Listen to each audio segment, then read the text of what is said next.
Mga kababayan, welcome sa Pinoy Trendline TV.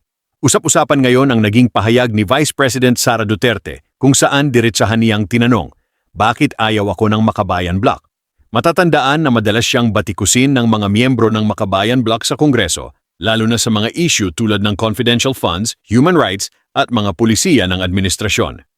Ayon kay VP Sara, tila palagi siyang target ng kritisismo ng grupo.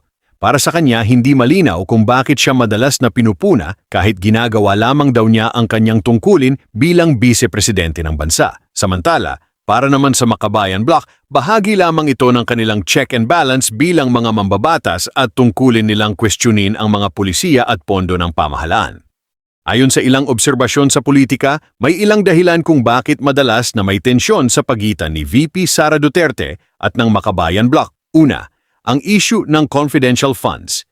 Ilang miyembro ng Makabayan Bloc ang nagtanong kung paano ginagamit ang mga pondo ng gobyerno na hindi agad na ilalabas sa publiko.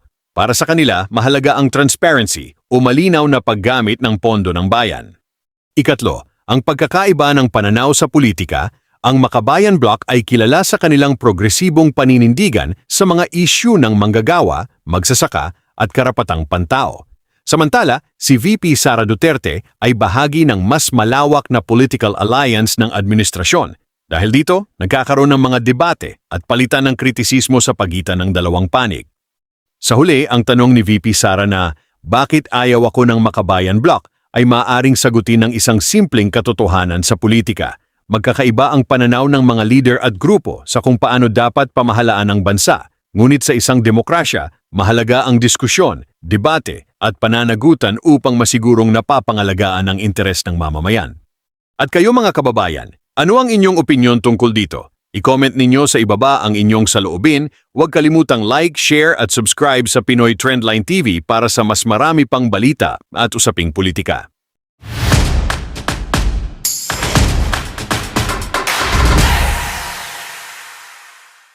Narito ang buong video kung saan diretsaan sinagot ni Vice President Sara Duterte. Ang tanong na, bakit ayaw siya ng Makabayan Bloc sa programang Ibalik ang Tapang at Malasakit? Disclaimer, ang video na ito ay para sa impormasyon at komentaryo lamang.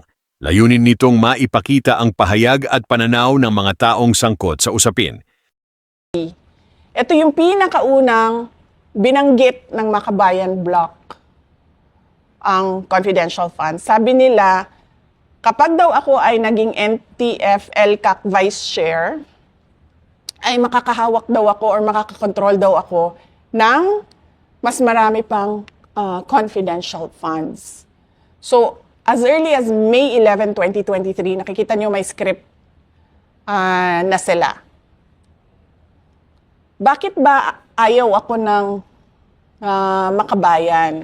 So, explain ko lang sa inyo. Kasi sa trabaho ko doon sa Davao City bilang mayor noon, yung programa namin na Peace 911, yung programa na nagtapos sa insurhensiya doon sa Paquibato District ng Davao City, tinarget talaga namin yung mga party list groups na alam namin at may ebidensya siya na meron silang linked sa CPP, NPA, NDF.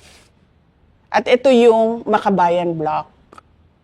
Sasabihin man nilang red tagging yan,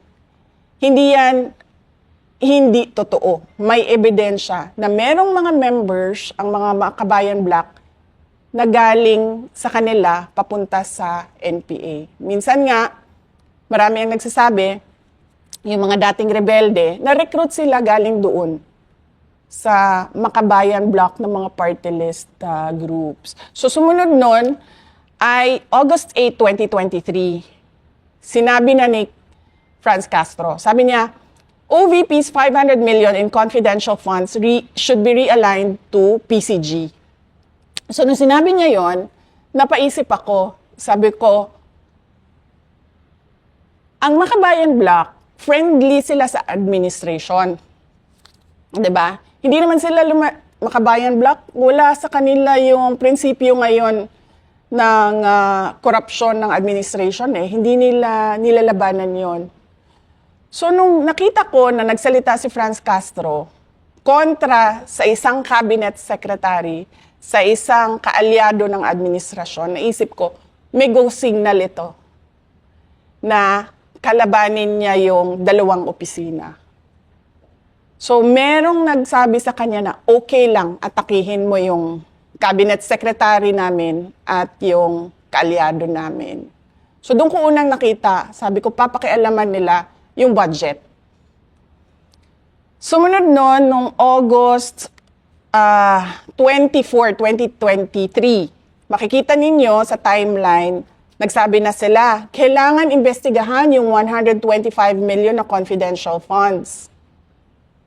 Sumunod noon, August 25, one day after, sinabi nila, may impeachment complaint kami kay Inday Sara sa confidential funds. Sumunod noon, August 26, 2023, sinabi ni Franz Castro, premature yung impeachment complaints. Kasi, babalik tayo, walang ebidensya ng pagkakamali. Walang ebidensya ng korupsyon. Wala silang makitang mali sa paggamit ng pera. Sumunod noon, August 29, 2023, Makabayan Bloc vows to question Sara Duterte over confidential fund use. So, makita mo na dito, naghahanda sila para sa budget hearing at yung mga tanong nila doon. Pagkatapos nito, makikita nyo, September 4, 2023, Makabayan Bloc, why 2.3 billion ang budget? Bakit daw 2.3 billion ang budget ng Office of the Vice President?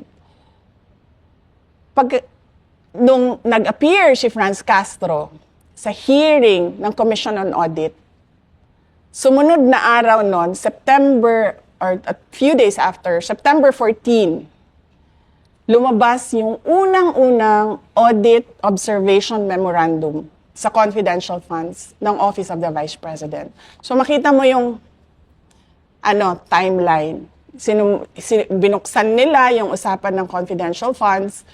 Pagkatapos, kinestyon nila bakit may confidential funds. Ngayon, dahil sabi niya, still premature. Nagsalita sila sa hearing ng COA at yung COA naman nagbigay ng AOM.